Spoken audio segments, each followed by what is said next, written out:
Guys, what's happening? As you can see, I finally bought myself a new car. The last one that I did have was the Mercedes, but now I've bought a Ford Focus RS. A massive thank you to Andy. He was the guy that I bought it off. He's done a really good job of looking after the car. A few of them that I did go to see were absolutely horrible, had dents and all sorts on them. And a big hello to Holly, that's his daughter. I am looking after the car, so don't worry. I'll just do a little walk around the car and then I'll explain a few things. You've probably already seen these cars inside and out, but I'm just going to do a quick once round. As you can see, this is the signature colour, which is called Nitrous Blue. You do get them in a few different colours, which is black, white and grey, but personally this is my favourite colour. When the sun shines, the metallic just absolutely pops out. What I'm going to show you now is the optional extras that you can't get on these cars. As you can see, we've got the forged alloys, which are a 235, 35, 19, and they come with Michelin Pilot Sports as standard. The brakes are a 4-pot Brembo, and they've been painted in blue, the same colour as the car. That was an optional extra again. Same with the back. The caliper is blue again. So you can see down there, that's blue. And we've got rear parking sensors on this one, which is a 1 there, a 1 there, a 1 there, and the final guy is down there. With this, you also get the reversing camera. But you don't have to get these. You can't just get the camera on its own. But I don't know. It's personal preference, and it's totally up to you.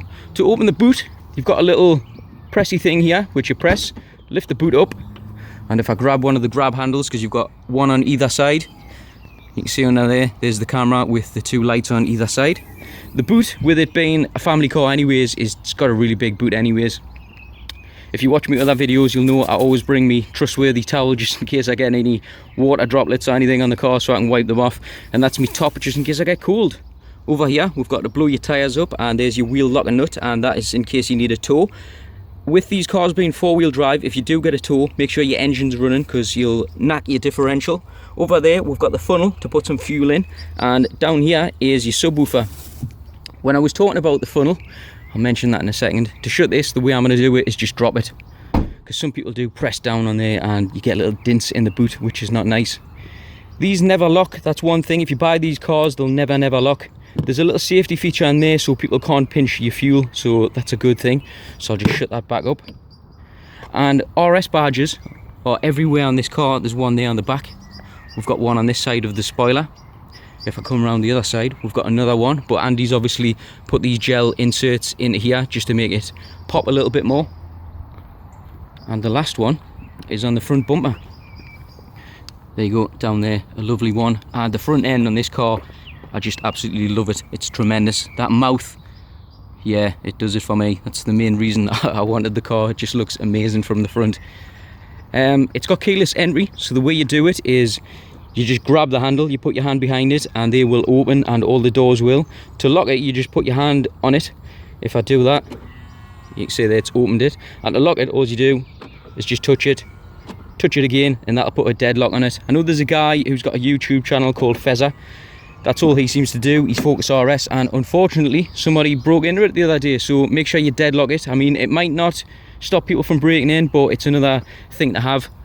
Another optional extra were these, which are the edge protectors. You're probably wondering what the hell do they do, but if, say, you opened your car onto a wall, it wouldn't chip the edges. So as you can see, when I'm opening the door, they go over, and you get them on the front, you get them on the back. You'll see it come around in a second. There you go, there it is. And it's a cool little feature for what it is. Whilst I've got the back open, I might as well show you in the back. Nobody's been in the back since I've had it, because my friends just sit in the front. I don't really have a car full or anything like that. You've got down there, obviously, to put, I don't know what you would put in there. You can put anything you want in there. But the back is mint. You can see, fantastic. You've got electric windows, and open the door. You've got your speaker down there, and I'm guessing that's a tweaker, or it might be something to do with the noise on the back to make, not the back, the engine, sorry, to make the engine sound better from inside the cabin. The exhausts, you can see it's got 2 huge massive exhausts on the back. I'm not sure how big they are. Will my hand fit in? It will. My hand will fit in, so it's a big, got a little bit dirt there, so I'll have to clean inside the exhaust. But the exhausts are absolutely huge on it. Just wiping that soot off my hand, because I don't want it rubbing on my pants. I'd rather get it on my pants than in the car. And here we are inside the car. I'm going to stop the video here for a second, just so I can, yeah, 2 seconds. So we're back and I'm at the passenger side this time. What I'm deciding to do to pop the bonnet is that down there. So I've come to the passenger side and just basically down there you pull the lever and it'll open the bonnet. Shut that door and come around to the front. To open the bonnet, all you do is lift it up and there's this little yellow guy in here. Just pull that towards you and then it'll lift up. I'm probably going to have to pause this because I don't think I'm going to be able to multitask. 2 seconds. So there we have it. This is the engine, what it looks like, and that is the little lever what I was talking about. You just pull that towards you and lift the bonnet up and that will lift it up. There's been loads of issues with head gaskets going on these cars where the water has been going down. With this being a 66 plate, hopefully this has got the better engine. There is a way you can check from codes, but I'm not 100%. So as you can see, for your water, that one's for your brake fluid, obviously your dipstick, and to put your oil in. Over here you've got your air filter. I am thinking about getting the mount tune upgrade. I think it's about £1,050 and you get 375 brake horsepower, but as you can see inside there, standard air filter. And he's obviously put these gel inserts in here because you don't get them as standard. Over here you've got your fuse box and your battery, and then I'll not bore you with anything else, but people have recommended to take this sound deadening from the bonnet. If you do have a Focus RS, let us know if you've taken this off and has it made a difference. That's pretty much everything inside the bonnet, so I'm going to close this and be back. So back to the interior of the car, I might as well show you down here. We've got 3 pedals which are chrome, and for some reason the mats, they're just not very big at all. So Ford, I don't know what you were thinking there, but they're really short. I have seen some where you've got RS on here, so I'm going to invest in them and buy them, and they're a little bit longer. Another optional extra were these Recaro seats, which are called, I think they're called the RC shell seats. They look absolutely amazing, but they're so uncomfortable, so uncomfortable. If we go over here on the door, you can see we've got buttons which lock and open the car. You've got this to adjust your mirrors, and that one folds and opens the mirrors. You've got down here for your windows, and this is to stop people in the back from using the mirrors. You've got this lovely blue stitching which is pretty much all over the car. It's all over the seats. I don't know how well the camera's picking it up, but it's all over the seats. It's over the handbrake, it's over the gear gator, it's over the armrest, and it's all over the steering wheel, so that's a nice touch. Down there we've got another RS badge. Like I mentioned, you do get RS badges all over here. I'll jump in the car because it's not very warm today. It's pretty warm on this Friday evening. Inside the car you've got this little button down here which turns your start stop off. You've got your different modes and your traction control. This just slides over and you can put a cigarette lighter. We've got a little USB inside there. If I lift this up, it just lifts up. You don't have to press any buttons or anything. And inside here, I've got my iPod plugged into this and it picks it straight up. And we've got another, if I pull this to the side, another cigarette thing. But I'll put that back because I don't smoke, so the cigarette is no use to me. But it's good for charging my phones.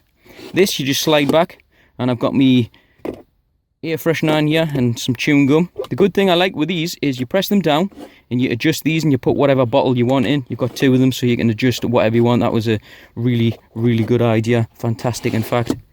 The gear knob, as you can see there, it's got the blue inside of it as well. And the gear ratio, or the you know, when I push it up and down, as you'll have noticed there, I paused the video. The reason being, I was trying to think of a name for something this where it's really short. We'll just call it short shift. It feels really short, but you can actually buy a short shifter to fit, and I'd hate to imagine how short it makes it, because this, you can see just how tight it is. We've got more buttons here, which is for your heating or your climate control, stuff like that. You've got your air conditioning. These two do the speeds. You've got your windscreen, your face, your feet. You've got your front heated screen. I don't know how well this will pick it up, but it's got tiny little lines. So if it's ever frozen, you just press that button and it'll defrost your front screen. It's got dual climate control, so you can set for either side. And up here we've got Sync 3. I'll probably have to turn this on. The little button, where are we? There.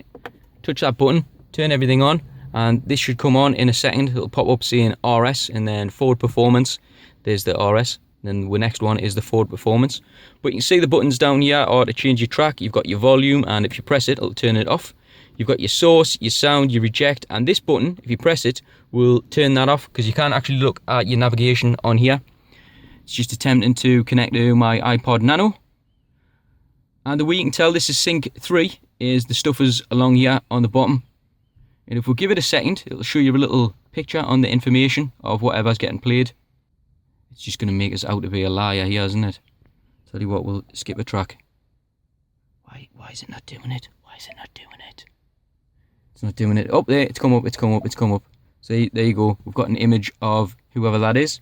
So I'll click back. There's loads of things on here. You've probably seen a million videos of people playing about with stuff on here, but you've got basics like your phone. You've got your navigation. Did I press navigation there? There you go. That's with navigation and apps, and then settings. There's loads of different settings inside here for all sorts. I have got it connected to my phone, and I can play music via the phone and get pictures up like that. Over here, we've got our revs. You've got your petrol gauge and your water temperature, and this one is for your speed. You've got your trip computer there, which we'll come back to in a second. Up here, you've got a few different gauges. You've got your oil temperature, you've got your boost on the turbo, and you've got your oil pressure. You've got more buttons here, there, and everywhere. You've got your up, down, left, right, OK. And here's for your volumes and tracks, and you can answer and end your phone calls. You've got this button, sorry, that button there, you press and you can navigate to places, which is good, it really works. This is obviously for your cruise control. And then if we go back to the trip computer, I can flick through all these things by just pressing down. So that's how many miles I've got until empty. If I can come a little closer, I might be able to get that looking better. The next one is your trip computer, how long the car's been running, but you can reset that. Your average speed. That one is like a cluster of things telling us me miles per gallon on the bottom left, how many miles in the tank I've got left. That's me speed, what I'm actually doing. Odometer, if you want to reset it. If you do want to reset any of these, we'll go to the time. And if I hold the OK button, you can see there it's going along and it's reset. But you've got to hold down the OK button. If you go left, you've got trip computer 1, you've got trip computer 2, and you've got information. You've got settings. If we go to the information, this is just messages telling you if you've left your seatbelt on or something like that. So there you can just go through these 0 messages. And if I go left and I go to settings, you can change loads of different things inside here. You've got driver's assist. You've got launch control. If you do want to set that, you can turn it on. You've got city stop, which is if I go under 30 miles an hour and there's a car in front, it'll stop forward. You've got hill start assist, and you've got your tyre monitor. If I come out of this one, vehicle settings. You've got your alarm, auto engine off, chimes, lights. There's just so many different things. My key, display. Haven't been in display. I'm going to have a little look in display. Nav info, language, vehicle graphics, measures in units, temperature. So it'll be degrees Celsius, and that'll be probably miles an hour or kilometers. Yeah, it is. And that's pretty much everything on there. This car has got a ghost alarm, so I've got to type a code in like up, up, down, down, left, right. That isn't me code, if any thieves are watching. But I could press these, or I could press any of these, or any of these in a 4 or 8 digit code, and then I press the start, and it'll start. If I put my foot on the clutch and try to start it now, it just does that. It won't let us start. It's saying I've got my seatbelt on. So 2 seconds. So you can see there now, it started. The little engine warning light flashes 2 times, and that's how you know it's enabled. You've got your stalks here for obviously your indicators, but you can adjust your suspension on there. I don't know if you can see that this little thing, it means for your suspension, so you can adjust that. And then over here are for your windows, if you want to wipe them, if you want to do your back window or anything like that. This little button down here, if you press it, it says there what mode you're in. So at the moment I'm in normal, and then you've got sport, then you've got race, and then you've got drift mode. To activate any of these, I'm just using left and right on the little buttons here. But if I wanted it in, say, sport, I just click OK. And down on the bottom right hand corner there, I'm going to come out of this key thing, and I'm going to just go into my trip computer 1. But you can see the little S down there, that just means sport mode has been activated, and the revs are just going down. But the oil temperature and everything will get, well, the pressure and the temperature, that one will go up. That one only comes on when you go on boost. I think that's pretty much everything. Up here on the back, you've got this little button if you want to turn your lights on or off, and this one will turn them on and they're really bright. You've got that one to turn that one to turn that one. Up here, if you're a cool dude and you've got some shades, you can put some shades inside of there. This one is your mirror. If I open that, you can see there it's got some lights in it, some lovely lights if you want to do some makeup. We've got a grab handle up here, and we've got one over there. Same goes for this. if I pull this up, we've got our lights on here. It's getting a little bit dark at the moment. It's got dark really quick. Up here, this is for your light sensor and your rain and everything like that.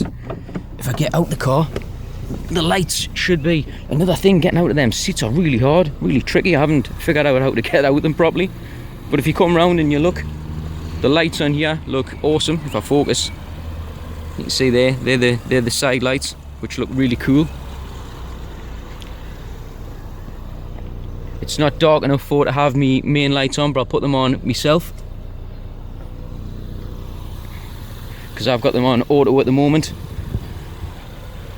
But there we have it. There's some xenon magic, and that's everything. If you want to know anything about the car, just drop us a message under here. We've got little puddle lights, I think they call them. But like I say, if you do want to know anything else about the car, I'm going to do a video on me driving around in the car, which I'll have up in a few days. That's gone dark now because it knows it's in night mode. But yeah, thank you for watching. Like I say, if you need to know anything else, just drop us a message. I'm going to get out this car again and let you have a listen to the exhaust just burbling. I can't rev it obviously because my legs aren't that long. But that's one final look around the car. I just wish it was sunny, because I would be able to show you it when it's all popping, all the metallic. And that wraps up the video. So as always, thank you for watching. I am going to get the other one up, as I mentioned. I'm going to put my GoPro inside the car and explain a little bit more about the car.